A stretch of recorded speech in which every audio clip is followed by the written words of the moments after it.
How to fix Snapchat can't save snap in a chat.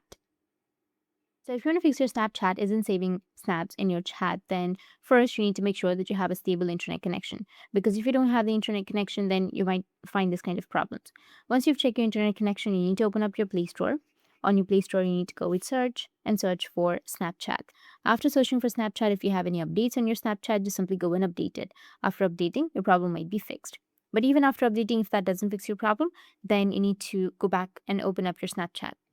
After that, go with the person's profile or tap and hold on to that ID, and you will get this kind of interface. Now, you just need simply go with chat and notification settings. After that, you will have keep snaps in chat. So, if you want to keep the snaps, stay in chat for 24 hours after being viewed, you need to go and turn this option on.